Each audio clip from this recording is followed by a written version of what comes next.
संरचनावाद का मतलब ये होता है कि मनोविज्ञान की विषय वस्तु संरचनावादियों ने यानी उंट और टिचनर ने ये तय किया कि चेतन अनुभव चेतन अनुभव जो है वो मनोविज्ञान का विषय वस्तु है।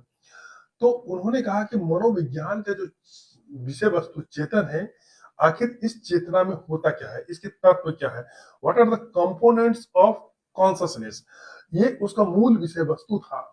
तो उसके तत्व क्या थे, इसलिए इसका नाम ही संरचनावाद है। यानी संरचनावाद का मतलब ये किन किन चीजों से बना है, इसकी संरचना क्या है, किसकी, कॉन्शसनेस की, चेतना की। तो चेतन के तत्व में जो ऊंट थे उन्होंने दो तत्व बताए, संवेदना यानी सेंसेशन और दूसरा भाव, फीलिंग या अनुभूति। और टीचनर ने आगे चल संवेदना और भाव के अलावा एक प्रतिमा या बिंब, इमेजेस, मेंटल इमेजेस को जोड़ा। तो इस तरीके से अगर कहें तो संरचनावादियों के अनुसार जो कॉन्शसनेस होता है, चेतना होता है, उसमें तीन तरह के तत्व होते हैं।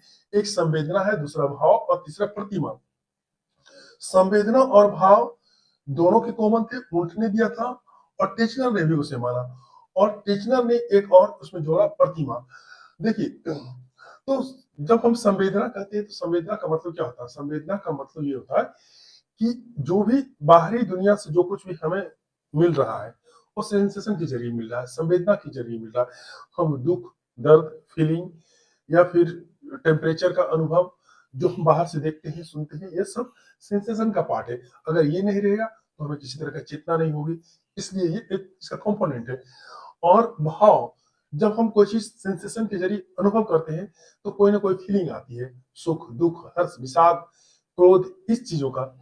और प्रतिमा का मतलब होता है मेंटल इमेजेस, कि जब ये चीजें अनुभव होता है और वो चीजें अनुपस्थित रहता है, उसके बाद ही हम उसको जब याद करते हैं तो मेंटल इमेजेस बनता है। जैसे आप कह रहे हैं कि मेरा घर, अभी आप घर पे नहीं है और उसको याद कर रहे हैं तो उसकी एक मेंटल इमेजेस बन रही है। तो ये तीनों तत्व जो है चेतना के तत्व हैं, जो उंट और टिचनर ने बताया।